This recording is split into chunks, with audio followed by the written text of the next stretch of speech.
Hello and welcome to the Corona Yoga Challenge. Today is day 150 and today we are going to do a really detailed look at bridge pose and some ways that you can adapt it, with the idea that now as you go through your week that you can do bridge lots of different ways. So we're on page 15, bridge pose, Setu Bandha.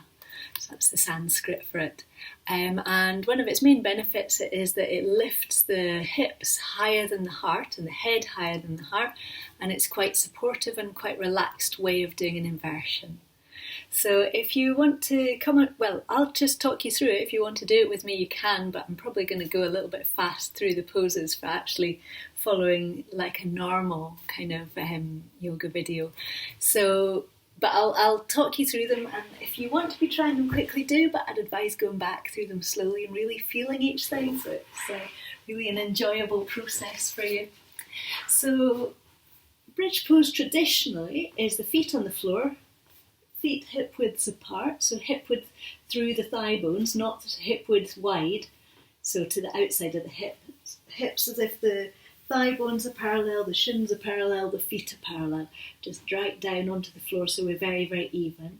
Hands are palms down and straight. This is the traditional version. Shoulders draw away from the face, and then we press into the hips to lift up. And you're looking for a sort of position where the knees are more or less over the ankles. So it looks like mine should be a little tiny bit further away to be a traditional bridge pose. So that's going to suit many of you, but it might not suit all of you. One of the first things that you can do is just to use the hands wide. So sometimes this is more comfortable. And often taking the hands up and overhead, so that just overhead helps, because if you come back down to lying onto your back from here, look at the position of my shoulder just naturally. So I can draw my shoulder down, but it takes a little bit of conscious effort.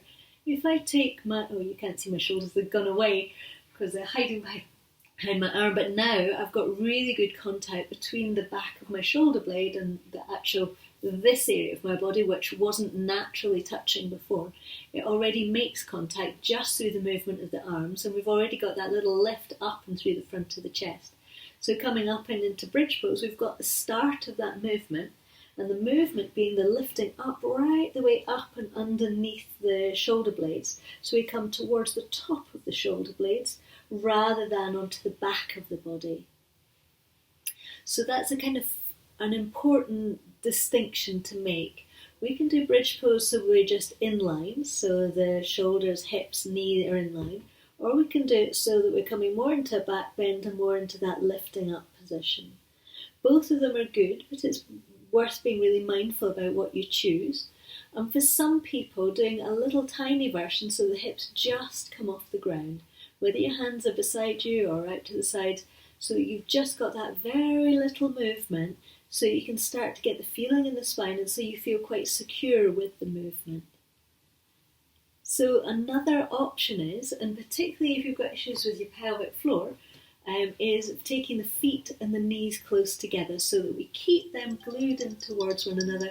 Sorry, I'm going to have to come back to you, that's my phone, and I know it's one I need to take. Back again. So if you bring yourself onto your back, the one that we were just about to look at was the knees close in, feet close in, particularly if there's issues with the pelvic floor, or if you have a feeling of needing more support through your pelvis, sometimes this can be helpful.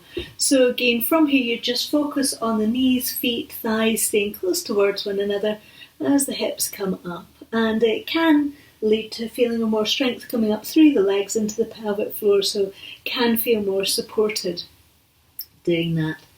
Sometimes people find that they don't want to come up and stay up, so sometimes it's better to breathe in, let the hips come up, breathe out, let the hips come down, so that you work more dynamically with the breath. So you just take an easy breath in, and then whenever you felt like, come back down again. And it could be that you even just came up a little bit down and then took a breath. So that if you find it slightly tricky to stay up, that you don't have to do that.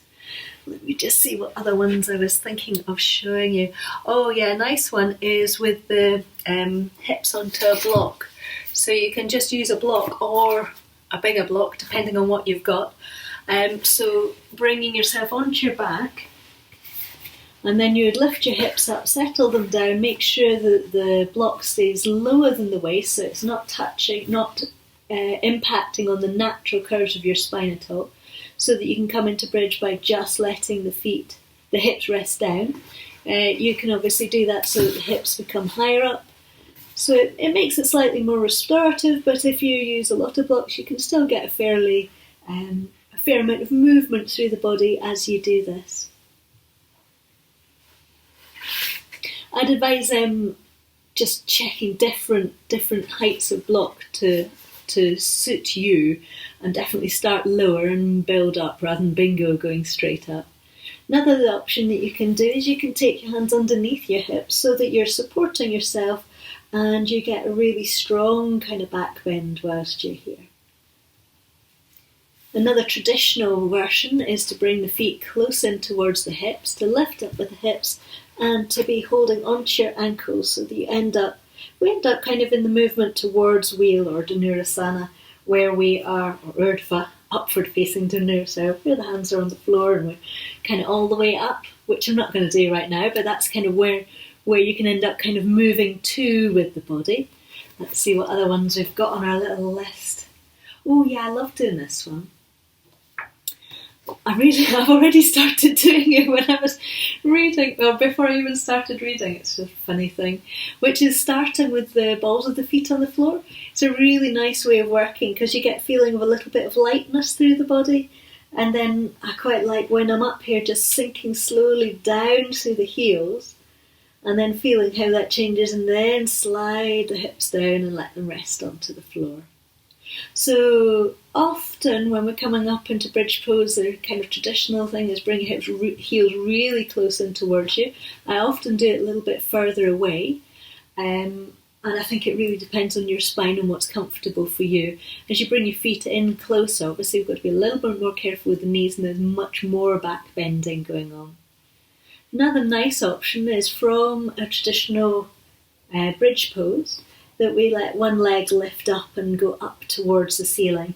And you can't see, but my foot is angled up towards the ceiling, so it's a nice, strong, steady movement rather than just a kind of sleepy foot up there.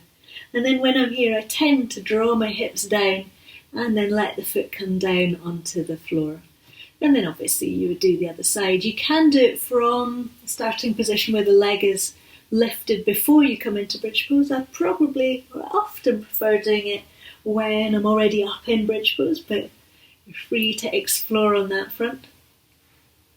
And then the last one is the sole of the foot coming onto the knee, foot steady down on the floor, arms are relaxed down, pressed down through the foot on the floor. And we come out into bridge pose, but we've got that little bit of connection between the foot and the leg, so we're still in that three-legged sort of position, but it can feel a little bit more stable than the foot just lifted up.